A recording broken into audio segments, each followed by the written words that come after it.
Hi YouTube, this is Joe Calton with Calton Cutlery. You can visit me on the web, caltoncutlery.com. So today we are going to go ahead and take a look at the serrated blade on this old Gerber multiplier.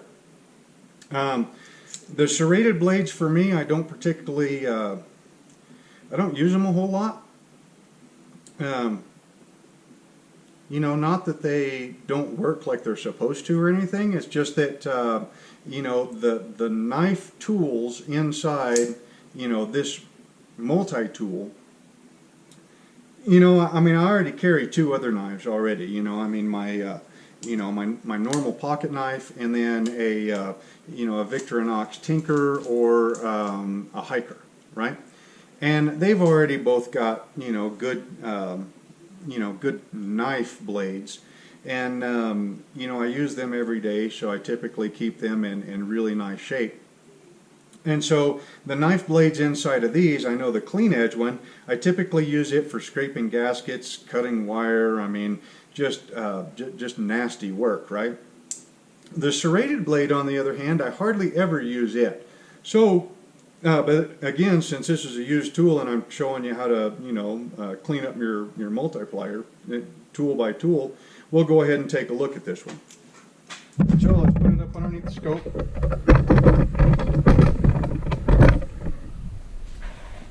And so you can see what this blade looks like with the edge.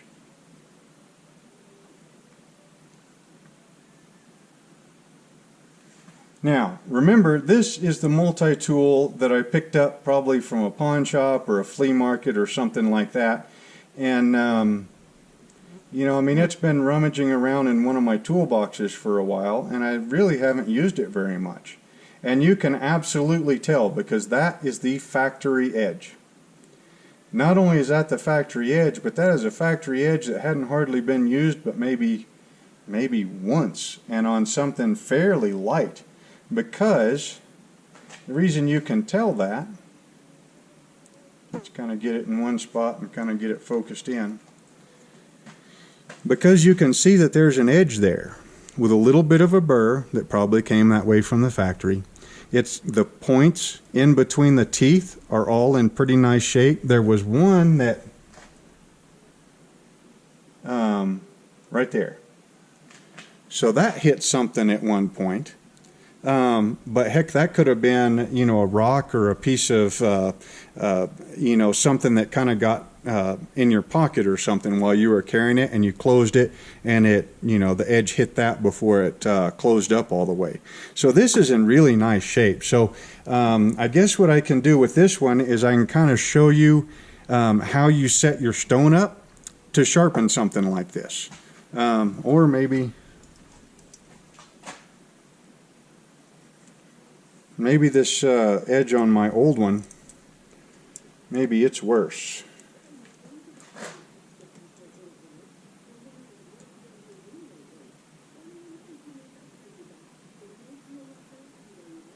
Now see, that one's been used a couple of more times, but you can tell that I really don't use it all that much either, because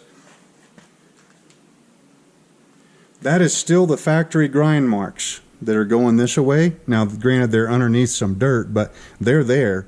And then the tops of these, you know, at first I would say that they've been worn down, but they've been worn down so evenly that that kind of makes me think that that was part of the factory grinding process when this knife was manufactured.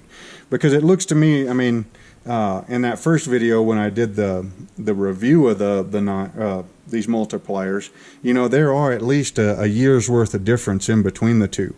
And so manufacturing styles change and all that kind of stuff. But yeah, this, since that peak right there, that peak, and that peak are all very similar widths, I would say that that's probably the factory edge, and it's not in bad shape either. So I guess I'll just show you kind of how to set your stone up to be able to sharpen one of these. Okay, so when you are sharpening a serrated knife, okay, I've already got one video out there on how to sharpen a serrated bread knife with a simple bench stone.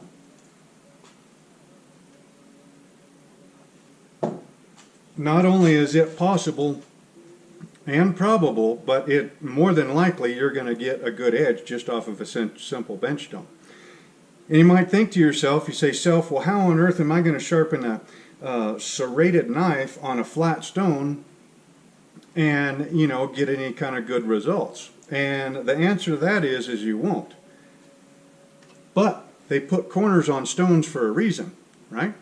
You use those corners to sharpen things that aren't a flat edge, okay? So, like, you know, one of the other videos where we reshaped the Phillips head, a bit on that multi-tool with the corner of the stone, right? I mean, there's 4 corners on that stone. I mean, you might as well use them, right? The trick to that is in shaping that stone to fit the edge. Or you can sharpen each tooth with kind of a dragging motion on the stone to be able to sharpen it. Actually, you know what, since we got the scope out, and I think that would be a really tough thing to see, well, we can try it. We'll try it both ways. Okay, so now you've got the serrated edge, right? Well, here, let's put that up underneath the scope first. Okay, so this is one side of the edge, right? Okay, so this is the side that the tang stamp is not on. All right, but you can see how it's been ground this way. It's been sharpened, right? Now you flip to the other side,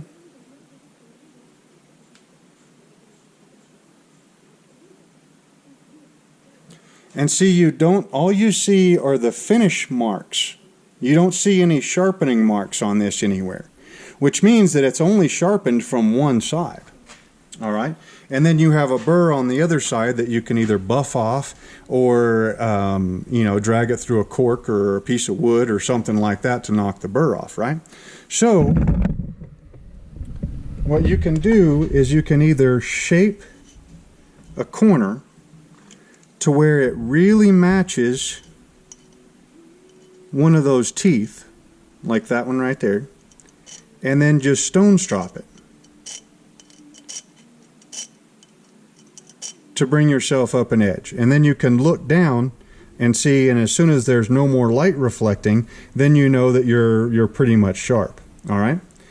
Or what you can do is you can take, like, since this knife right here, it's got 2 different teeth profiles.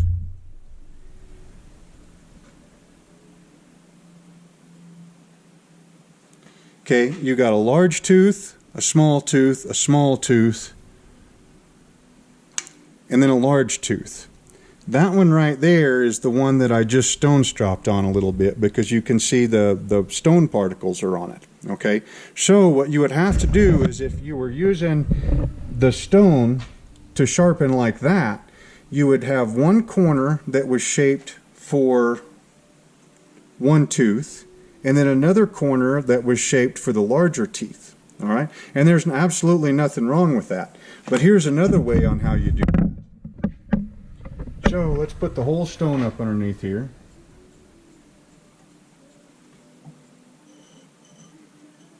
It'll be interesting to see if this comes out right.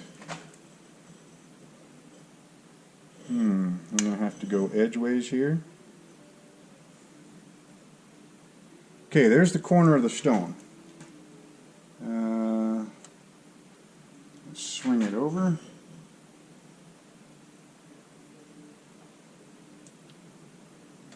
Swing it over just a little bit more.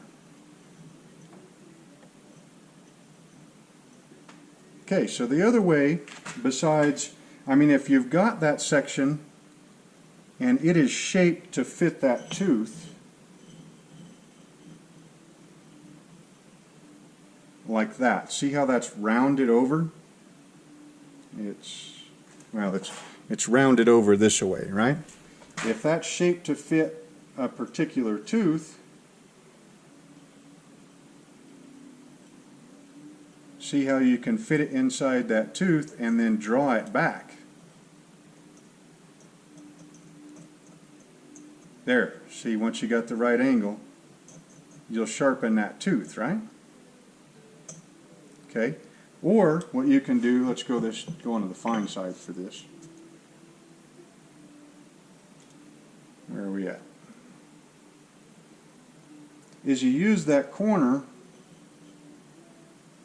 come on, there we go. Use that corner and then sharpen the whole edge with a sweeping motion. There we go. So you would contact the edge and then see how I'm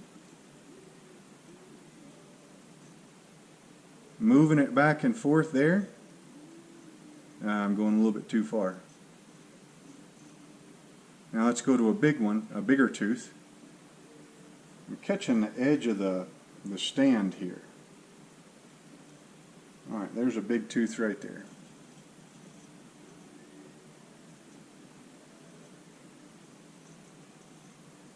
See that? And then you can work each and every tooth all the way up and all the way down the stone. Now you would use much longer strokes here, which I'm having a hard time doing that and keeping it inside the TV screen. And you can just tilt that. You can see my hand here while I'm. So you get it into a right spot. Come on.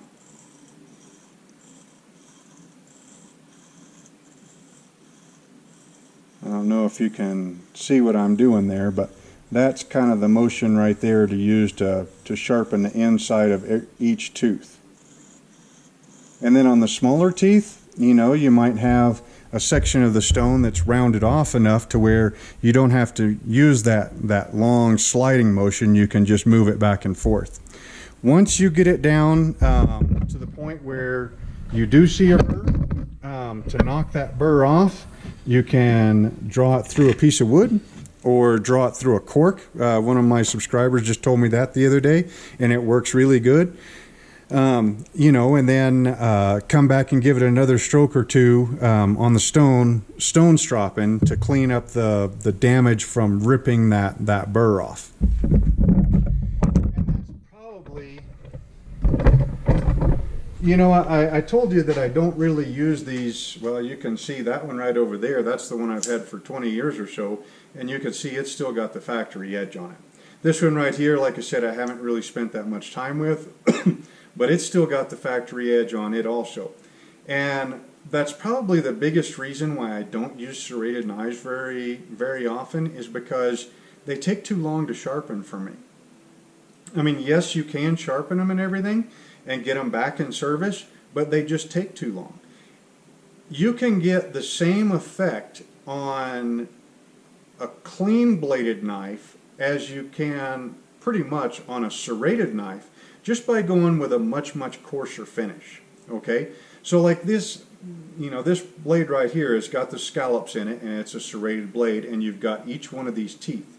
Now these teeth are, you know, the small ones are 1/8 of an inch between each point, and the larger ones are probably 3/16 of an inch between each point.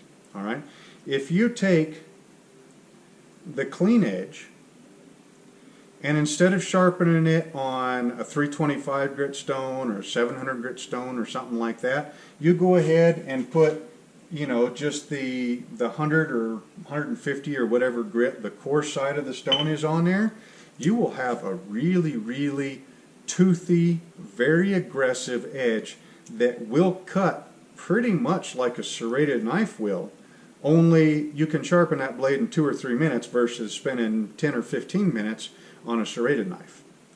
So that's probably why I don't use serrated edges very often. In fact, this would be one of those cases where, now that I think about it, it might make sense just to go ahead and regrind this whole thing, take the teeth completely out and turn it into a clean edge, and then sharpen it to whatever angle or whatever grit that I would like. Alright, so that's pretty much how you sharpen or clean up or repair the serrated blade on these Gerber multipliers, if you decide to use them very often. Or, now that I think about it, you know, just grinding the thing down and you know, reshaping it into a clean edge sounds like a pretty good idea too. So again, this is Joe Calton with Calton Cutlery. You can visit me on the web, caltoncutlery.com. Hope you enjoyed the video, and there will be one more, and I'll go ahead and shoot it here in a second. We'll see you next time.